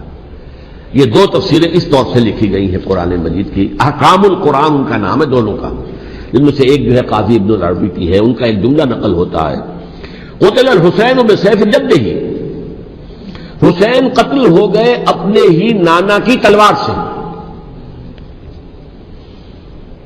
وہ تلوار کیا تھی؟ جب کسی کی بیعت ہو چکی ہو پھر کوئی کھڑا ہو مدعی خلافت. میرے نزدیک حضرت حسین مدعی خلافت نہیں تھے. یہ بات اس وقت سامنے لوگوں کے نہیں آئی، بلکہ حکومت نے یہ باور کرا دیا کہ یہ تو باغی ہے، یہ مدعی ہے خلافت کے. انہوں نے تو دعویٰ نہیں کیا خلافت کا، وہ تو صرف اس عمل کو روکنے کے لیے میدان میں آئے تھے. اور اس بات کو اچھی طرح سمجھ لیجئے کہ اس وقت تک یہ جو تصور آج ہمارے پاس ہے کہ ریاست علیحدہ ہے، حکومت علیحدہ ہے. State of Pakistan, we are loyal to the state of Pakistan. ہم ریاست پاکستان کے وفادار ہیں، گورنمنٹ آف پاکستان کے وفادار نہیں ہیں. We are not loyal to the government. Government تو کبھی بے نظیر کی تھی، ہم اس کے خلاف تحریک چلا رہے تھے، یا کبھی کسی اور کی تھی اس کے خلاف تحریک چل رہی ہے، یا کبھی اس ضیاء الحق کی تھی اس کے خلاف تحریک چل رہی ہے. گورنمنٹ کو بدلنا تو عوام کا حق ہے. آج اس وقت نہیں تھا. اس وقت ریاست اور حکومت کا کوئی فرق نہیں تھا. لہذا جو حکومت سے اختلاف کرے گویا کہ باغی ہے. یہ ہے اصل میں وہ پیچیدہ مسئلہ کہ کیوں کسی مفتی نے فتویٰ دے دیا. اس لیے کہ اس وقت تک ریاست اور حکومت کا فرق واضح نہیں تھا دنیا پر. یہ تو ابھی کوئی 100-150 سال کی بات ہے کہ آج ہمارا جو پولیٹیکل سائنس کا ایولیوشن ہوا ہے وہ اسٹیج تک پہنچ گیا ہے کہ اسٹیٹ علیحدہ ہے، حکومت علیحدہ ہے. حکومت تو اسٹیٹ کے 3 آرگنز میں سے ایک آرگن ہے. ایڈمنسٹریشن حکومت کی ہے، جوڈیشری ہے اور لیجسلیچر ہے. 3 آرگنز ہیں بڑے بڑے، ان میں سے ایک ہے. تو حکومت کو بدلنا تو عوام کا حق ہے، چاہے وہ ووٹ کے ذریعے بدلے، چاہے ایجوکیشن. اگر پرامن ایجوکیشن ہے اس سے حکومت کو بدلنے کا حق حاصل ہے دستوری طور پر ہر اعتبار سے. اس وقت یہ نہیں تھا. لہذا صورتحال یہ بن گئی کہ حکومت وقت نے باور کرا دیا مسلمانوں کو. ورنہ سوچئے نواسۂ رسول کو قتل کرنا کوئی آسان کام تھا. آخر سب کلمہ گو تھے کہ نہیں تھے؟ کلمہ گو تو تھے نا، اور حضور سے عقیدت اور محبت میں کمی. لیکن یہ کہ فتویٰ اگر ایک بہت بڑے مفتی کا، جو کہ حضرت علامہ ڈاکٹر قلب ثاقب صادق صاحب نے فرمایا، مجھے اس مفتی کا نام بھی معلوم نہیں، کہ ایک مفتی ہی کا فتویٰ تھا وہ، جس کے بنا پر اب ان لوگوں نے حضرت حسین کو قتل کیا. اور یہی وجہ ہے کہ انہوں نے پھر خیموں کو بھی آگ لگا دی. وائی حالانکہ دیکھیے اگر دشمنی کا انتقام ہوتا تو حضرت علی بن حسین جو بیمار تھے، جو بعد میں زین العابدین رحمت اللہ علیہ کے نام سے پھر یہ اہل تشیع کے چوتھے امام معصوم ہیں، حضرت علی، حضرت حسن، حضرت حسین، اور پھر حضرت علی بن حسین زین العابدین رحمت اللہ علیہ، کیا ان کو بھی قتل کر دیتے؟ حضرت حسین کی نسل ختم ہو جاتی، لیکن نہیں کیا. آگ کیوں لگائی؟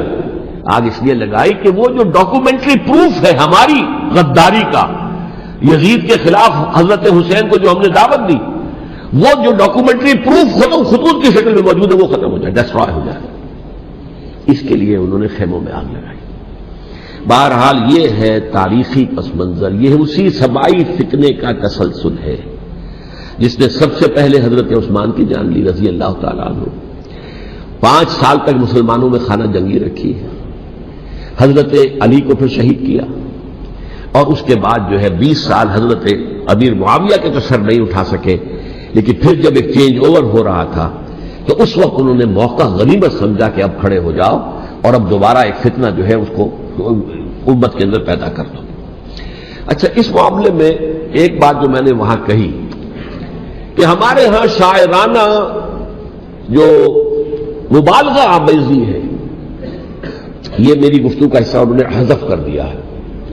اور میں نے ایک سنی شاعر بہت بڑے عالم جن کے حوالے سے آج بھی میری تقریر ہوگی خالق دینہ ہال میں، مولانا محمد علی جوہر کے ایک شعر کے حوالے سے کہا کہ قتل حسین اصل میں مرگ یزید ہے، اسلام زندہ ہوتا ہے ہر کربلا کے بعد. میں نے کہا بالکل محمل شعر ہے. اسلام مرا ہی نہیں تھا، زندہ ہونے کا کیا سوال. اور اگر کسی درجے میں مزمحل یا زخمی ہوا تھا تو وہ تو رہا، کربلا کے بعد بھی رہا. یزید کی حکومت بھی رہی، بنو امیہ کی حکومت بھی چلی، کوئی تبدیلی تو نہیں آئی. یہ کیا کہہ رہے ہیں؟ اسلام زندہ ہوتا ہے کربلا کے بعد. میں نے کہا اسلام مرا نہیں تھا. جیسے میں نے یہ کہا کہ ملوکیت جو ہے وہ اب شروع نہیں ہوئی، ملوکیت تو 20 برس پہلے شروع ہو چکی تھی حضرت امیر معاویہ کے.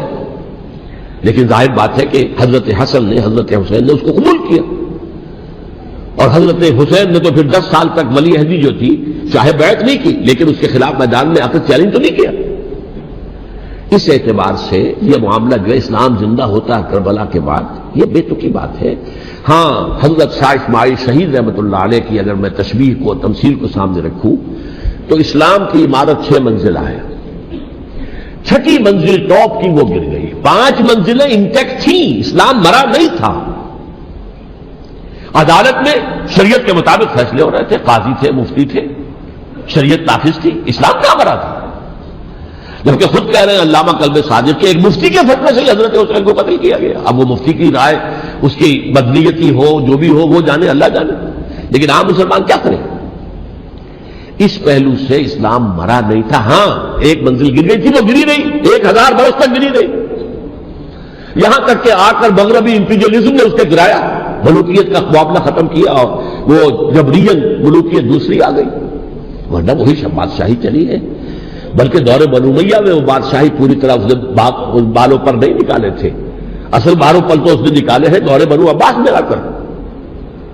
اور پھر سلاطین جو ہے ترک، جو خلفائے ترک خلفاء ہے، ان کا بھی بادشاہت تھی اور کیا تھا، وہ خلافت تو نہیں تھی.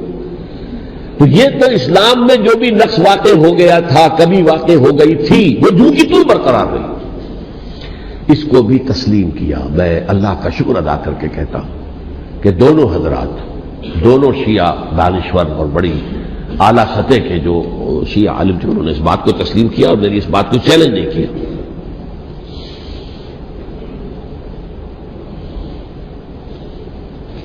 اصل میں تیسری بات میں نے یہ کہی کہ دیکھیے حضرت حسین رضی اللہ تعالی عنہ کی اس شہادت کے بعد،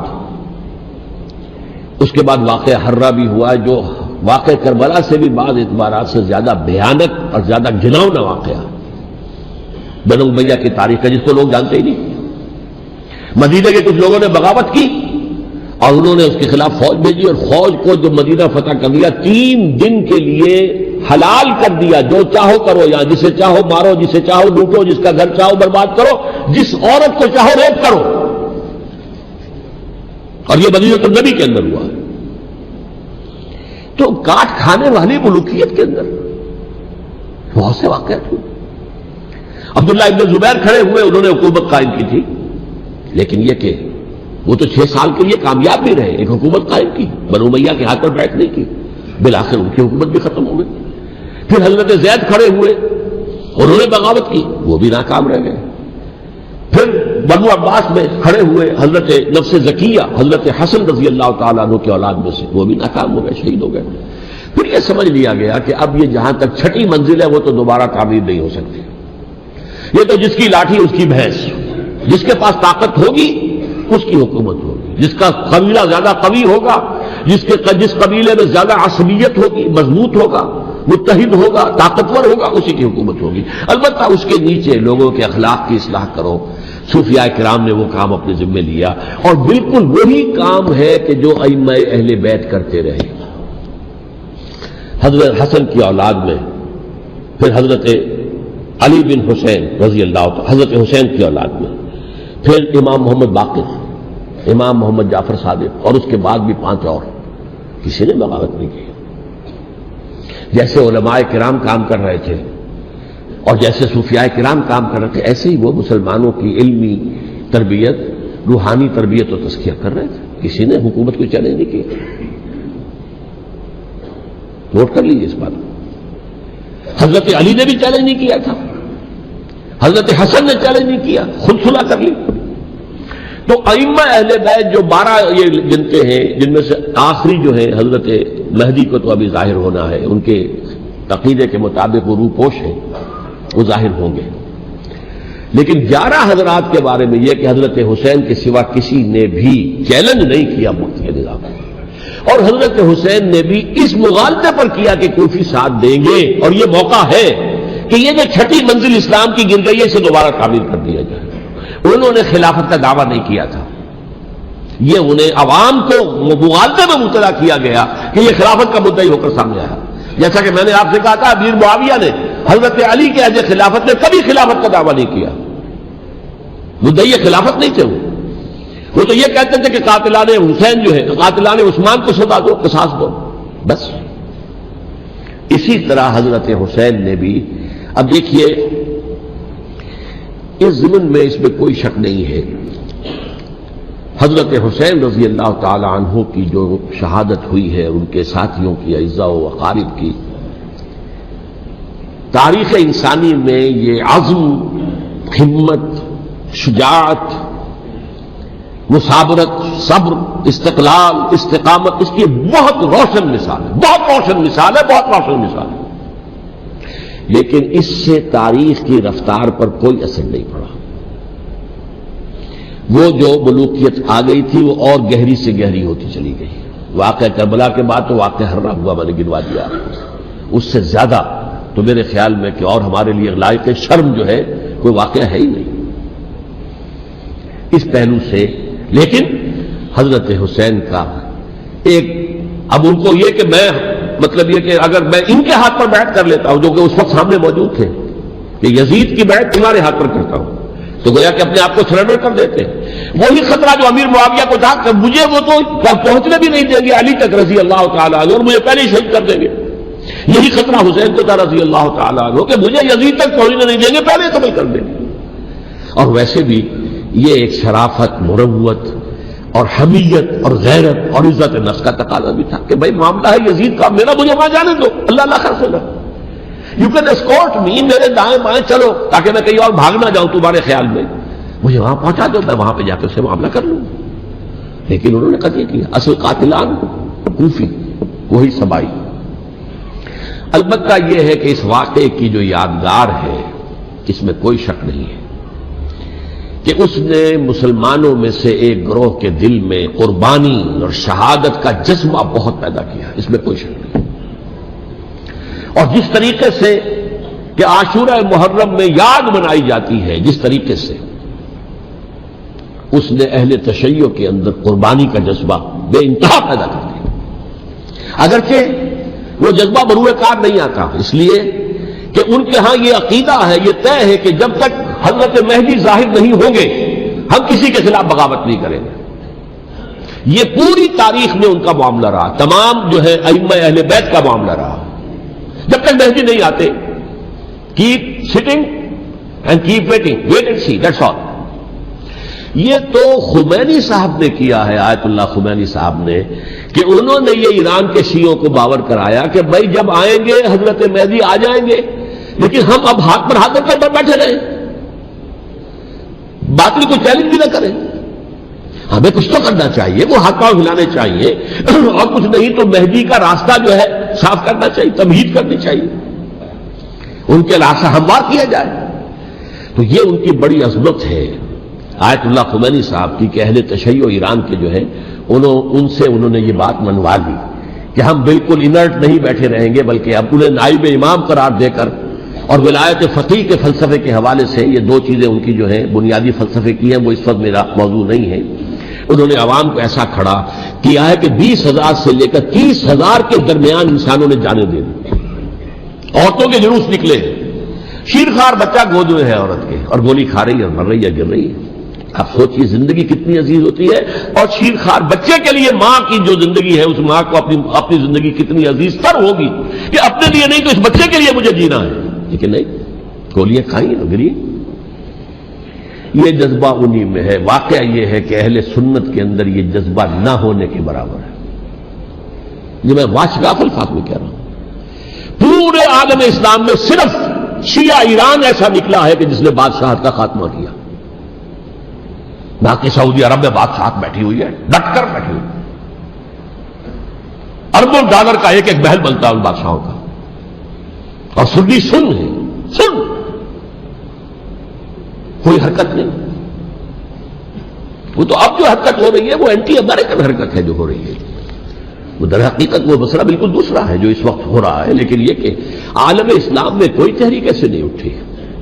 یہ اہل تشیع میں ہے جو بالکل استثنائی بات ہے کہ انہوں نے جو ہے ایسا بادشاہ جس کو کہا جاتا تھا کہ اس کا جو اسلحہ خانہ ہے وہ ایشیا میں سب سے بڑا اسلحہ خانہ ہے، جو 2500 سالہ پرانی جو ایک عظمت تھی ایران کی اس کو دوبارہ تازہ اور زندہ کرنا چاہتا تھا. 2500 سالہ برسی اس نے منائی تھی، اس کے لیے شہر آباد کیا تھا کہ خسرو یا سائرس یا ذوالقرنین قرآن مجید کی اصطلاح میں اس کی یادگار بنائی تھی، اور وہ سوچ رہا تھا کہ وہی عظمت دوبارہ ایران کی ہوگی جو کہ خسرو کے زمانے میں تھی، جس کا قرآن مجید میں سورہ کہف کے اندر ذکر ہے. مشرقی فتوحات، مغربی فتوحات، شمالی فتوحات. تو وہ بادشاہ ہے اس کو بھاگنا پڑا ہوا قربانی کی وجہ سے. تو یہ جو ہے واقعہ کربلا نے اس میں کوئی شک نہیں ہے کہ ایک ایسی مشعل روشن کی ہے جس کو کہ ہر شخص کو دیکھنا چاہیے. یہ بھی انسان، جیسے کہ اقبال نے ایک شعر کہا تھا غالب کے لیے، فکر انسان پر تیری ہستی سے یہ روشن ہوا ہے پرے مرغ تخیل کی رسائی تاک ہو جا. تو فکر انسان پر حضرت حسین کی قربانی سے یہ واضح ہوا ہے کہ انسان کس حد تک جا سکتا ہے قربانی دینے کے لیے اپنے کسی مقصد کے لیے. مقصد ان کا جو تھا، میں نے اسی لیے آیت پڑھی تھی، معاذ اللہ ثم معاذ اللہ. میں ایک آخری بات جو کہہ رہا ہوں وہ نوٹ کر لیجئے. ایک خاص انتہائی نقطۂ نظر کے عام کیے جانے کی وجہ سے سنیوں میں بھی ایک انتہائی رد عمل پیدا ہوا ہے. Extreme rightist سنیز. اگر ایک طرف سے حملہ کیا گیا ہے حضرت عثمان کی نیت پر، ان کو خیانت کا الزام لگایا گیا، ان پر اقربا پروری کا الزام لگایا گیا، حضرت ابو موسیٰ شریف پر خیانت اور غداری کا الزام لگایا گیا، یہ ساری چیزیں اگر صحابہ کرام کے اوپر ہوئی ہیں، امیر معاویہ پر، امیر اور عمرو بن العاص پر، تو جواب میں کچھ لوگ کھڑے ہو گئے. حضرت علی وہ اقتدار کے طالب تھے، معاذ اللہ ثم معاذ اللہ ثم معاذ اللہ. یہ اہل سنت کا موقف نہیں ہے. حضرت حسین اقتدار کے طالب تھے، ہرگز نہیں، ہرگز نہیں، ہرگز نہیں. وہی اصول جو میں نے بتایا تھا سب کے لیے لاگو رہے گا. وہ امیر معاویہ کے لیے ہے تو حضرت علی کے لیے بھی، حضرت حسین کے لیے بھی ہے. کہ نیک نیت ہے، آپ ان کی کسی رائے سے اختلاف کر سکتے ہیں لیکن ان کی نیت پر حملہ نہیں کریں گے. نیت پر حملہ کریں گے آپ کا ایمان بالرسالت جو ہے وہ مجروح ہو جاتا. یہ رسول کے ساتھ بھی ہے، رسول نے ان کا تزکیہ کیا، یتلو علیہم آیاتہ ویزکیہم، اس کا سارا عمل محمد کا کیا ہوا ہے صلی اللہ علیہ وسلم. تو صحابی کے معاملے میں یہ ہمارے ہاں ان کو اہل سنت جو ہے جو معتدل مزاج کے، اکثریت ان کی، یہ تو چند لوگ ہیں ذرا قلم چلا لیتے ہیں تو ان کی بہت سی کچھ چھوٹی چھوٹی کتابیں بھی شائع ہو گئی ہیں بہت، لیکن انہیں اہل سنت نے قرار دیا ناسبی یا خارجی. جیسے خوارج نے کہا تھا حضرت علی بھی کافر ہے اور حضرت امیر معاویہ بھی کافر ہیں، حضرت عمرو بن العاص بھی کافر ہے، معاذ اللہ ثم معاذ اللہ. ایسے ہی کچھ لوگ حضرت حسین پر بھی الزام لگاتے ہیں کہ اقتدار کی حوث اور طلب کے اندر انہوں نے یہ سارا سفر کیا تھا اور بس یہ ہے کہ وہ جو بازی تھی وہ ہار گئے. اللہ اللہ خیر صلی اللہ، اس سے آگے کیا ہے معاملہ؟ نہیں، معاذ اللہ ثم معاذ اللہ. اس لیے میں نے آیت آج جو پڑھی تھی ایک اور جو بہت بظاہر آپ کو معلوم ہوئی ہوگی، غیر متعلق ہے میرے آج کے عنوان سے، تلک الدار الآخرۃ نجعلھا للذین لا یریدون علوا فی الارض ولا فسادا. یہ سورہ قصص کے آخری آیات میں سے. دیکھو یہ آخرت کا گھر جو ہے وہ ہم خاص کر دیں گے ان لوگوں کے لیے جو اس زمین میں اپنے اقتدار کے طالب نہیں ہوتے. زمین میں اقتدار کے طالب ہوگے فساد ہو جائے گا. تم بھی طالب، میں بھی طالب، جھگڑا ہوگا، لڑائی ہوگی، دنگا ہوگا، فساد ہوگا. تلک الدار الآخرۃ نجعلھا للذین لا یریدون علوا فی الارض ولا فسادا. جو لوگ زمین میں اپنے اقتدار کے طالب اور اس کے نتیجے میں فساد پیدا کرنے والے نہیں ہیں ان کے لیے ہم نے آخرت کا گھر خاص کیا ہے. والعاقبۃ للمتقین، اور عاقبت جو ہے، انجام کار، آخرت جو ہے وہ تو متقیوں کے لیے ہے. اسی میں آئیں گے سب صحابہ کرام، خواہ وہ حضرت علی ہے رضی اللہ تعالیٰ عنہ اور خواہ وہ حضرت امیر معاویہ ہیں، حضرت عثمان ہیں رضی اللہ تعالیٰ عنہما، خواہ حضرت حسن ہے، حضرت حسین ہے رضی اللہ تعالیٰ عنہما، خواہ عبداللہ ابن زبیر ہے، خواہ عبداللہ ابن عباس ہے، خواہ عبداللہ ابن عمر ہے رضی اللہ تعالیٰ عنہم اجمعین۔ اس اصول کو سامنے رکھ کر اختلاف آپ کر سکتے ہیں کسی سے بھی، لیکن کسی کی نیت پر حملہ کریں گے تو اصل میں آپ کا ایمان بالرسالت مجروح ہو جائے گا۔ علی کو نبی اکرم صلی اللہ علیہ وسلم نے اپنا نائب بنا کر چھوڑا تھا جب غزوہ تبوک میں جا رہے تھے مدینے میں۔ حضرت علی نے کہا کہ مجھے آپ عورتوں کے ساتھ بٹھا کے جا رہے ہیں۔ فرمایا تمہارا مقام میرے ساتھ وہی ہے جو موسیٰ کے ساتھ ہارون کا تھا۔ ہارون کو چھوڑ کر گئے تھے نا یہودیوں کے پاس جب گئے تھے تورات لینے کے لیے، تو تمہارا وہی مقام ہے میرے ساتھ۔ تو یہ حضرت علی ہے رضی اللہ، ان کے بارے میں میرا ان کی کیا عظمت میری نگاہ میں۔ تو یہ 3 کتابچے ہیں، مجھے نہیں معلوم تیسرا یہاں ہے یا نہیں ہے، بہرحال آپ لوگوں کو ریکمینڈ کر رہا ہوں کہ ان کا مطالعہ کریں۔ اب یہ کہ آخری بات یہ کہ اصل ہمارے کرنے کا کام کیا ہے۔ دیکھیے کیوں نہیں کیا کسی نے بھی خروج کا معاملہ، وہ میں واضح کر چکا ہوں، بغاوت نہیں کی۔ کیوں؟ ایک تو ریاست اور حکومت میں فرق نہیں تھا، ذرا کھڑا ہو اور وہ باغی قرار پائیں گے، واجب القتل ہو جائیں گے، فتوے کی زد میں آ جائے، یہ معاملہ تھا۔ اور دوسرے یہ کہ عمارت پوری گری نہیں تھی، ایک منزل گری تھی نا۔ آج ہم کہاں کھڑے ہیں؟ پوری عمارت گری ہوئی ہے، نہ شرعی عدالتیں ہیں، نہ شرعی فیصلے ہیں، نہ احکام الہی نافذ ہیں، نہ حدود اور قصاص کے معاملات، کچھ بھی نہیں۔ ہمارا فرض کیا ہے؟ حضرت حسین کی مدح کرتے رہیے، تعریف کرتے رہیے، صحابہ کرام کی مدح کرتے رہیے، مدح صحابہ، اس کے لیے مجلسیں قائم ہو رہی۔ بھائی کر کیا رہے ہو؟ تھے تو آبا وہ تمہارے ہی، مگر تم کیا ہو؟ ہاتھ پر ہاتھ دھرے منتظر فردا ہو۔ تلک امۃ قد خلت لہا ما کسبت ولکم ما کسبتم۔ وہ تو ایک امت تھی جو چلی گئی، اللہ کے ہاں پہنچ گئے، جو کچھ انہوں نے کمایا وہ ان کے لیے، تمہارے لیے نہیں ہے، تمہارے لیے وہ ہوگا جو تم کماؤ گے۔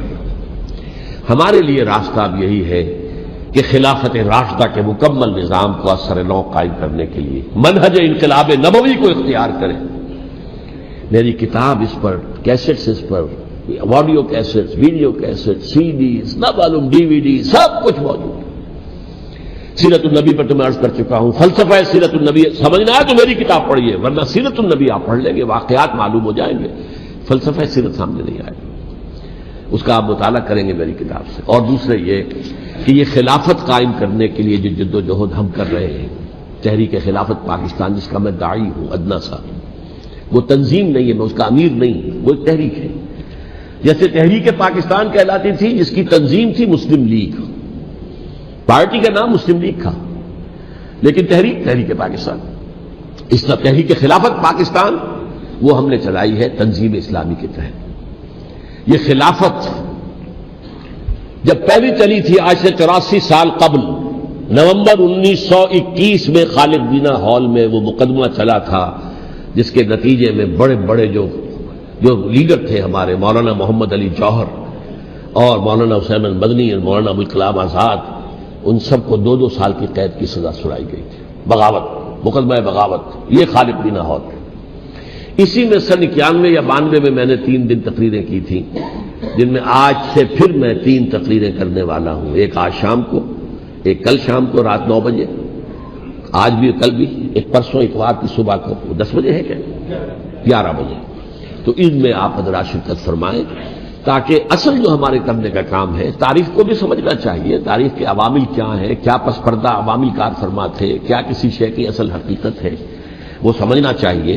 لیکن یہ ہے کہ اس اعتبار سے میں نے جب یہ لفظ استعمال کیا تھا اس مذاکرے میں، لپ سروس، کہ یہ ہم صرف لپ سروس کرتے رہے، مدح کے بیان کرتے رہے، منقبت بیان کرتے رہے، حضور کی نعتیں کہتے رہے، اس سے تو بات نہیں بنے گی جب تک کہ وہ فرض منصبی شہادت علی الناس کا جو ہمارے ذمے ہے بحیثیت امت محمد صلی اللہ علیہ وسلم اس کو ادا نہ کرے۔ مجھے خوشی ہے کہ اس کی بھی تائید دونوں حضرات نے کی، ہاں یہ لپ سروس کا معاملہ ہے، اللہ تعالی حضرت حسین کے نقش قدم پر چلتے ہوئے، بلکہ اصل میں تو ہمارے لیے اسوہ رسول ہے محمد صلی اللہ علیہ وسلم کا، اس پر چلتے ہوئے ہم پاکستان میں اسلام کا نظام خلافت قائم کرنے کی جد و جہد کریں۔ اقول قولی ھذا واستغفر اللہ لی ولکم ولسائر المسلمین والمسلمات۔